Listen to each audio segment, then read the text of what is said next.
Assalamualaikum warahmatullahi wabarakatuh. Di sini perkenalkan, nama saya Ahmad Fatul Majid. Saya mahasiswa PLP jurusan Pendidikan Sejarah Fakultas Keguruan dan Ilmu Pendidikan Universitas 11 Maret dari Surakarta. Dan saya PLP di SMA Negeri 1 Kemplak. Pada kesempatan kali ini saya akan membuat dan menjelaskan mengenai video pembelajaran sejarah, yaitu mengenai kependudukan Jepang di Indonesia atau pendudukan Jepang di Indonesia, atau juga masa Jepang di Indonesia. Nah, untuk seperti bagaimana penyampaian dan juga materinya. Nah, di sini kita akan membahas mengenai pendudukan Jepang di Indonesia.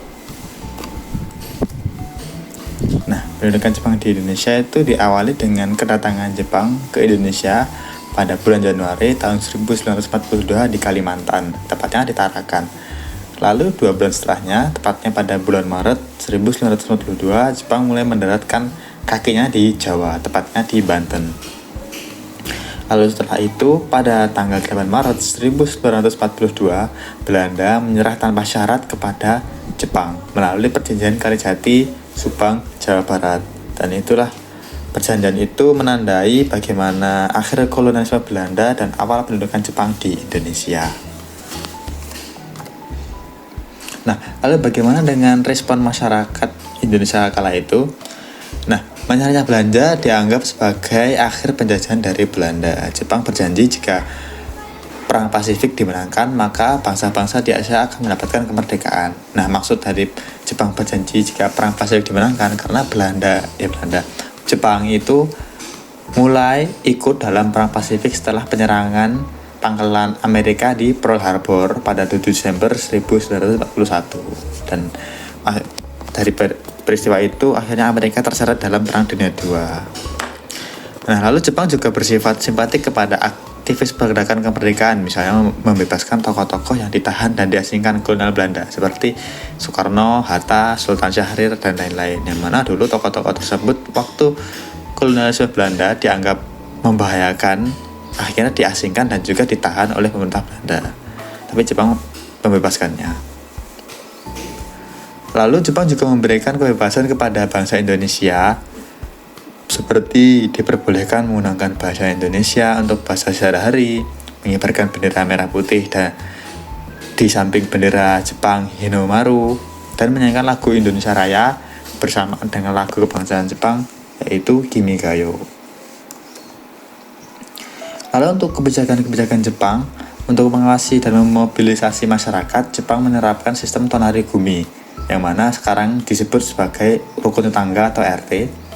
Jepang membentuk Jawa Hokokai untuk mengumpulkan dana dan sumber daya, serta membentuk Romo Kyokai atau Panitia Romusa untuk pengerahan tenaga kerja Romusa.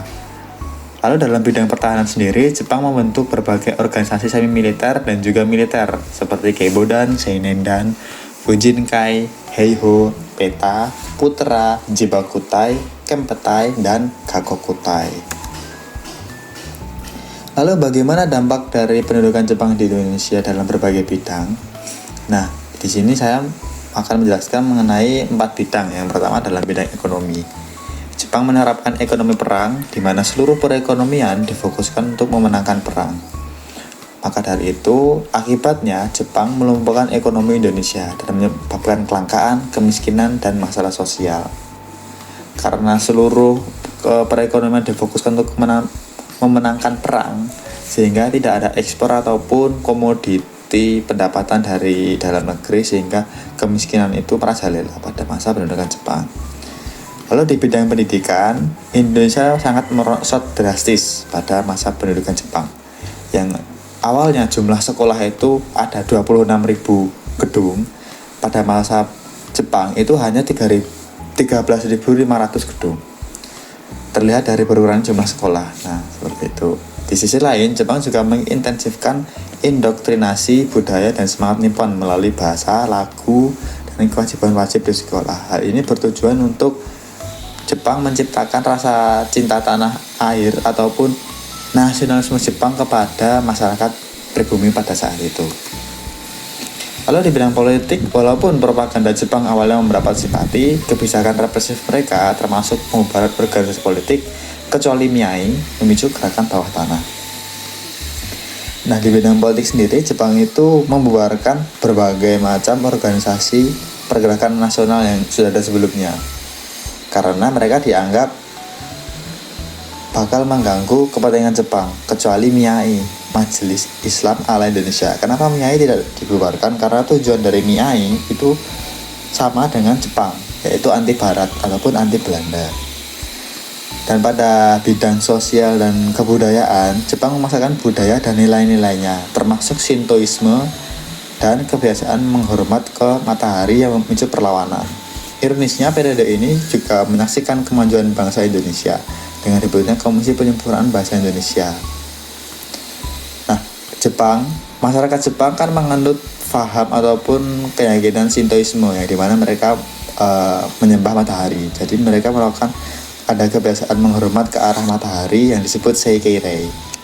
Itu diterapkan ataupun ditanamkan ke masyarakat Indonesia kala itu. Dan pergerakan nasional itu Jepang terbagi menjadi dua. Yang pertama membentuk organisasi sosial masyarakat, yang kedua membentuk organisasi militer dan semi militer.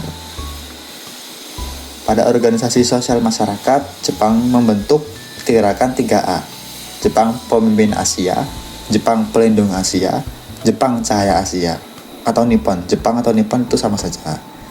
Nah, demi dukungan rakyat Indonesia dalam Perang Pasifik, Jepang membentuk gerakan 3A sebagai alat propaganda. Namun gerakan ini gagal dan dibubarkan karena sifat penjajahan Jepang yang mulai terlihat. Lalu yang kedua ada Putra atau Pusat Tenaga Rakyat. Setelah kegagalan gerakan 3A dan organisasi pemuda bentukan Jepang yang mulai mengalami kekalahan perang akhirnya membebaskan Soekarno dan membentuk Putra, Pusat Tenaga Rakyat bersama tokoh nasionalis lainnya untuk memobilisasi dukungan rakyat. Walau tujuan Jepang sebenarnya adalah memanfaatkan Putra untuk kepentingan perang.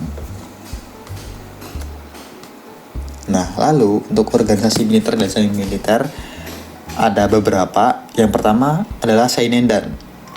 Nah, Seinendan pada slide ini organisasi semi militer, ya.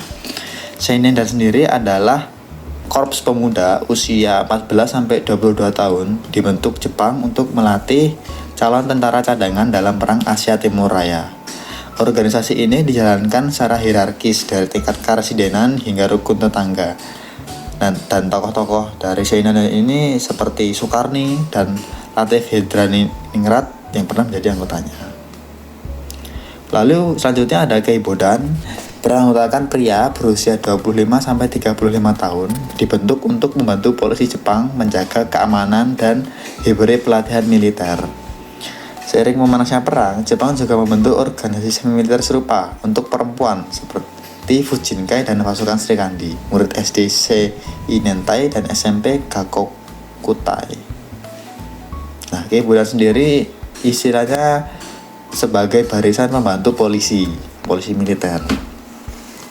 Lalu yang selanjutnya adalah barisan pelopor Chuo-Sang-in atau pemerintahan Jepang pada masa itu melahirkan Barisan Pelopor, sebuah organisasi paramiliter di bawah pimpinan Soekarno untuk memobilisasi rakyat membantu Jepang dalam perang.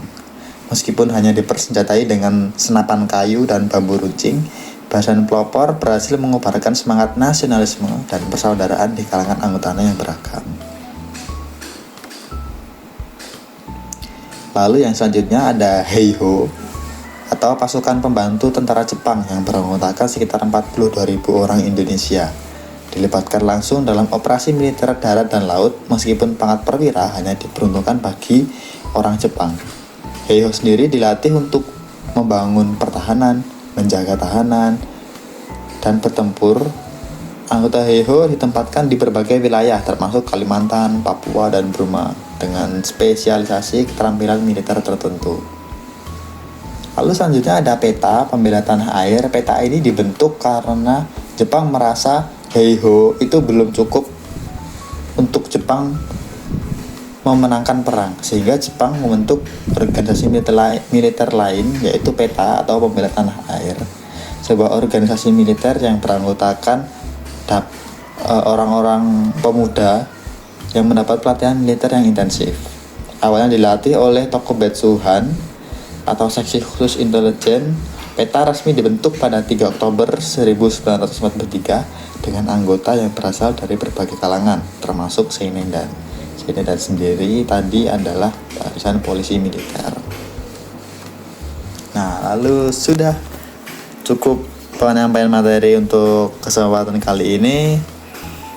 Mungkin ada kurangnya ataupun dalam ada kekurangan, saya mohon maaf. Terima kasih dan hatur nuhun pisan sudah menyimak. Saya Ahmad Fatul Majid pamit undur diri. Sekian, terima kasih. Wassalamualaikum warahmatullahi wabarakatuh.